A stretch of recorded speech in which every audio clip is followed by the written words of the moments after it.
And before we go into break, I got to tell you about another WXOU show, the one and only Friday Night Groove. Fridays at 8 p.m., hosted by DJ RBJ. Since 2011, Friday Night Groove is your home for some of the best soul, the best jazz, electronic, indie, and alternative music here at the radio station. DJ RBJ also has interviews with artists and has one of the best voices at the station. I can listen to that guy forever, and I hope you guys come somewhere close to forever with DJ RBJ for Friday Night Grooves. And we are back here on the GioMoShow, 88.3 FM WXOU, your home for all Oakland University sports. My name is Giovanni Moscheri, and it's time for football therapy. It's time to talk about the Lions, unfortunately, for this week, and it's time to talk about the NFL as a whole. So for the Lions, I'm gonna read you my I'll read you my notes for my preview of this game. What I thought about the game last Thursday going into it. So I wrote down they now have a tough matchup against Baltimore. They're 4-2. Ravens are coming back from London, but they had a good performance against the Titans. They got a tough defense. They lead the league in sacks, and they got one of the best linebackers in Roquan Smith. The Lions have had trouble in previous years against mobile quarterbacks, so we'll see how the defense has adjusted against Lamar Jackson. I'm still reading my notes here. Quote, I think it's going to be a great game, and I expect the Lions to keep up their performance on the road. What the hell happened to that? That one was completely out of thin air to me. That one was I still can't wrap my head around how that happened, around how we let that happen, how the team... I'm struggling for words here, but I'm on radio, so I'll I'll figure out a way to say it. But this was just so shockingly bad. This one was not something that you expected out of the Lions this season. This was basically the Carolina game from last year, except it was against a good team, so you could kind of say that this one wasn't as bad as Carolina. But dude, this was a thrashing. We didn't even come close to putting up a fight. We were buried immediately in the first quarter, 21-0 before the Lions even had a first down. One of the top 5 offense in the league, one of the top 5, couldn't get a first down before they're down to 3 touchdowns. Wow. I don't know what the hell happened. The game was immediately over. I was listening to the radio. I was still getting some editing done for WXOU Sports' YouTube channel. So I was listening to the show I was listening to the broadcast on the radio. Dan Miller, Lomas Brown, TJ Lang. I like my radio cast. I like my guys there on the Detroit Lions radio network. And they didn't even know. They didn't even know what to say. They couldn't even comprehend what was happening either. There were times Dan Miller would say, "Hey TJ, do you got any good news?" This was the first quarter they were saying that. It was astonishing, to say the least. And for me, it was, I've called Oakland University Club football, both their home games this season, I was able to call this year, and I was happy to do so. It was awesome. But the first game that they played in the season was against Ohio State, and it was a game similar to this. Ohio State was really good. Their club team is... the teams with the varsity D1 football tend to have good club teams as well.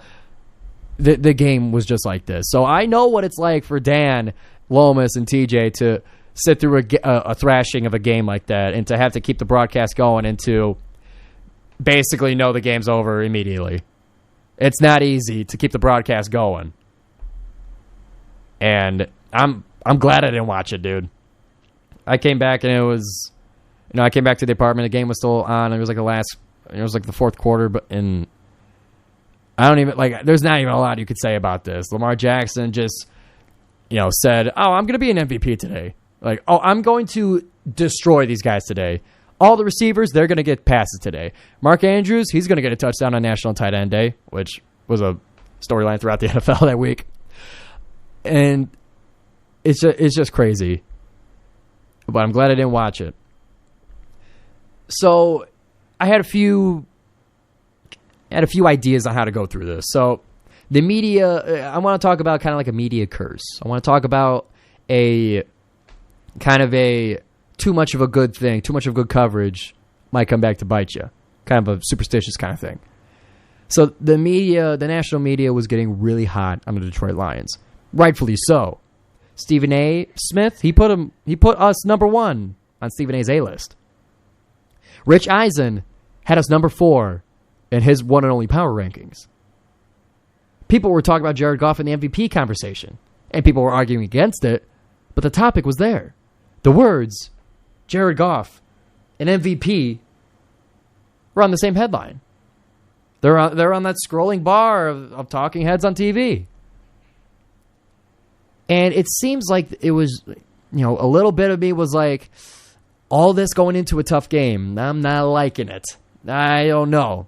And you could tell, like, in the notes I had before, previewing the game, that I knew it was a tough game. I kind of wanted to reel back a little bit. But I had no reason to think that this would happen. But media was getting really hot on the Lions. And it seemed to have burned them, at least for this game. And now people are giving the Lions the who have you played or who have you really played card. They're getting that thrown on them. It's like you're playing Uno, and you got your yellow 2 and you got your yellow 7 coming next, and then somewhere around the rotation you get a +4 added on you, and then it gets stacked on and on and on and on. I play with +4 stacks, and you're left with +12. That's what happened this week. We were playing Uno. We had an Uno left, and we got the triple +4 put on us, dude. And it's not over. Obviously, the season's not over. But this was bad. But zooming out, the Lions are 5-2. It's okay. My season predictions, if you go way back at the GioMoShow, Football Therapy, me and my cousins, we all did our season predictions all the way back in May. I believe it was shortly after the draft. And I believe I had the Lions 12-5. That means that we have to lose 5 times, if you're thinking of it that way. We lost to the Seahawks and we lost to the Ravens. Those are good teams. Seahawks isn't kind of fun because of the history with it, but and even Baltimore, we haven't beaten in like the 7 past matchups or something. John Harbaugh is a good coach, dude. So speaking of coaching, I wanted to bring up another topic here in regards to the Lions. And it's something that me and my brothers were kind of talking about. Me and my cousins, we'll text each other throughout the game. And it was thrown out there if Aaron Glenn is on fraud watch. The text simply read, Aaron Glenn fraud watch? And I was kind of thinking about that. And I don't have data to back this up. I'm going just on gut feeling. But obviously the Lions defense has played really, really good this season. Held a admittingly weakened Chiefs team, held them to whatever points we needed to win. It wasn't like we completely stopped them. Well, let me try again. The Lions held, what was the stat? Forgive me, I'm trying to remember. Yeah, in the second half of the Chiefs game, the Chiefs didn't convert a third down the entire time. I think that's a stat. And they had 2 passes caught by receivers that entire second half. So they had that great defensive performance. They shut down at the time, pretty good Falcons. We, obviously destroyed the Panthers. We held Tampa Bay to 6 points. We were the number 1 rushing defense in the league. And, anything that takes the title away from the Browns defense is fine by me. So the defense has been great to start the season, except against Seattle and against Baltimore. So I was kind of going back and thinking, it's those mobile quarterbacks. It's those with great tight end play that seem to have the Lions number on, as far as what they could do against our defense. And it kind of got me thinking. I have a hypothesis that I haven't quite proven yet, but I want to put it out there and see what you guys think. Aaron Glenn's defense, when it's good, it's really good. But when it's bad, it freaking stinks. Think about going back to last year, the 1-6 start. That defense couldn't do anything. But then the defense got really good. And the defense started to be, within those last 10 games of the season, one of the best in the league if you isolate those 8 games. But then the Carolina game happens. Something about the defense just said, I'm good. Something about the defense seemed to sit out that week. So we see that kind of come up here and there with Aaron Glenn's defense. It's either really hot or really cold. That's my hypothesis on it. And obviously some games are back and forth. I know the Bills game. Well, you can even have the Bills game as an example of that. You could kind of argue that it was a little bit cold that day. Thanksgiving against the Buffalo Bills. So that's kind of my feeling on Aaron Glenn. Is he on fraud watch? He's leaning towards it. He is on his way. If he continues, if the defense continues to be this kind of hot and cold kind of thing, if the Raiders score more than 20 on us, I might have to move him closer to fraud watch. So I guess by definition of it, I'm watching him. Thus, he's on fraud watch. I don't think he's too far into it, though. I think he's just approaching fraud watch. So we'll see how he goes for the rest of the season. We'll see if this just is a really good team doing a really good thing. But that's kind of where I'm at with Aaron Glenn. I got my eye on him. He's on fraud watch a little bit. So otherwise, Lions are 5-2. I want to go back to this one. I want to end on a positive note. I'm a positive guy. The GioMoShow is a show of positivity, baby. We believe and we're optimists here on the GioMoShow. It's a lot more fun that way as a fan. So we're 5-2. And the common thing I've been hearing around is if you asked everybody, hey, we're 5-2 at week 7. You cool with that? Yeah, I'm good with it. It's awesome. If they say, hey, you're going to be like 3 games above the Vikings, and that's the closest person in your division to taking the title, and you ask a Lions fan if they're going to be fine with it. Oh, yeah. Oh, yeah, we're going to be fine with it. That's awesome. But, 5-2 is 5-2. It's a good record.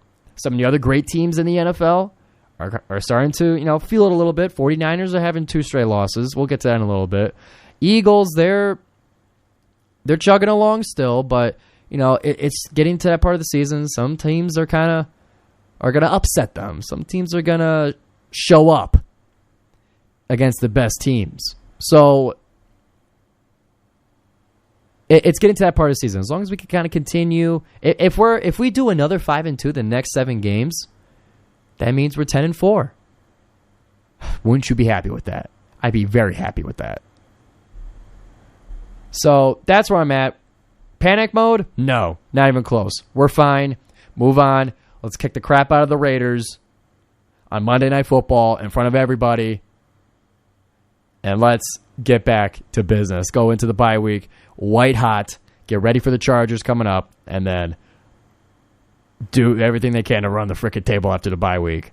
And get David Montgomery back, please. Wow. I didn't even mention that because I don't even know if Montgomery would have done anything against the Ravens. But, dude, he better come back quick. Because that Lions offense runs off of Montgomery. And it's not a secret. It's not news. But like Rich Eisen, his phrasing is the Lions need a running back with a little sand in his pants, a little concrete in the trunks, if you will. And David Montgomery has that sandy pants. That it's a heavy runner. That's a between the tackles, bash and gash in the way I say it. So we're gonna need him back quick. Jahmyr Gibbs, good statistical game, but it doesn't fill the same role as David Montgomery does. So a best wishes from the GioMoShow to David Montgomery. Please come back at least after the bye week, to face the Chargers and really get this thing rolling. And let's do it. So kind of a preview against the Raiders. I kind of hinted at it. The Raiders are 3-4, which I'm personally surprised at. They lost against the Bears last week. So that is, if they lose to the Bears, and now they're coming into Ford Field on Monday Night Football to face the Kings of the North, The Lions, the top dog in the NFC North. One of the best teams in the NFL, at least as of last week. North. That team, that North team. I think the Lions are going to get this one. I think it's going to be a get the frustration out game. This is a you came at the wrong time game for the Raiders. So I see no excuse to lose this game. And that's putting a lot on them. And I understand that there's Devontae Adams. I understand that there's Jacobs, the running back. Almost forgot his name. But you got Devontae Adams there. And bad mood or not, they got Devontae Adams. So, yeah, they got some pieces. They got Max Crosby, the Condor from Eastern Michigan. I love that nickname, and I love what Crosby's all about. But I don't think that kind of top-heavy of a team is going to be able to kick it with a much more stable, strong in the trenches team like the Lions. I always say teams with a good trench game, a lot more consistent, a lot more stable than those with the top-heavy superstar players, which I believe the Raiders are. So, yeah, you better kick the crap out of these guys, man, or else then there's some real fraud watch with the Lions, and I better not see that. Stephen A. Smith has already called the Lions fraudulent immediately after putting them number one on his list, which I'm sure was kind of why he got so mad at the Lions about it. But that is my 2 cents. That's the Detroit Lions football therapy. Let's get to the rest of the NFL. Let's kind of skim through the games of Week 7. Then we'll give you the picks of Week 8. And as far as the picks go, I had a stinker of a week. I had 5 games correct. That's it. That was not my best performance. And I believe I'm out of the running for first place here. But anything can happen, and we'll say I'm playing with house money here. So going through Week 7, Jaguars, they give it to the Saints, 31-24. Like I mentioned, the Bears, they beat the Raiders pretty badly. Tyson Bagent, the D2 first game in the NFL, quarterback that everybody's talking about, and people are half joking that should be the quarterback of the future and not Justin Fields. But I personally find that ridiculous. But it's a fantastic story. So that happened. Browns and Colts was a crazy, crazy game. This one was, the Colts popped off. I thought the Browns were going to smother the Colts. But Gardner Minshew, 305, 2 touchdowns, an interception. He did pretty well. Jonathan Taylor, 18 for 75 and a touchdown. The Colts are not bad. They're 3-4. Browns are 4-2 now. Score was 39-38. Browns win. But that was a wild game. Some weird calls and some weird decisions. But it was a great game. Definitely an opening slot, the 1 o'clock slot. That was the most entertaining game. Patriots somehow beat the Bills. The Bills are on fraud watch. Let me tell you that. Bills are on fraud watch. They're 4-3, and they lost to the stinky Patriots. You kidding me? 29-25. They gave it up at the, it was a walk-off touchdown by Gritty Gesicki on the Patriots. Mac Jones playing quarterback this time. But that one, I had to squint my eyes and rub and clean my screen to make sure I looked at it right. Giants and Commanders, gross game. 14-7 Giants win. Both the Commanders and the Giants, not the best in the league. We'll say that. Giants stink, and I don't know what's going on with the Commanders. They came out pretty hot, and they're down to 3-4 now. Not over, but doesn't look great. Steelers and Rams. Steelers are putting points on the board now. 24-17. I mean, 24 is not a lot of points, but the Fire Canada chants seem to not be working, as he's still there, and Steelers are somehow 4-2. That's been a funny topic to see throughout the week in all those sports shows. Is like Steelers are 4-2. How'd that happen? I don't know how it happened. I thought they stink. However, they're making it work. Tom, I guess we'll just call it Tomlin. We'll just blame it on the very experienced and very successful head coach. Then a division game in the West. Seahawks and Cardinals. Seahawks take care of business 20-10. Move up to 4-2. Cardinals are 1-6, but they're trying hard. Broncos and Packers. Packers have really dug themselves a hole, dug themselves their own grave that the Lions at least gave them the shovel for. They lose to the Broncos 19-17. Disgusting score. And that's sending the Packers to 2-4. Let's go. I love it. I love it. Chargers and Chiefs. The Chargers just can't make it work. They're 2-4 as well. The Chargers are as bad as the Chargers are as bad as the Packers this year, dude. I don't know what's going on. Chargers just can't make it work. Dolphins and Eagles. That one was a lot of fun. The Eagles, they took care of business, beating the white hot Dolphins and sending them into fraud watch, sending them into who have you really played territory. And then Monday Night Football, Vikings and 49ers. Vikings come up, get the upset. 22-17. Vikings win. Vikings are now 3-4. So I guess that's 2.5.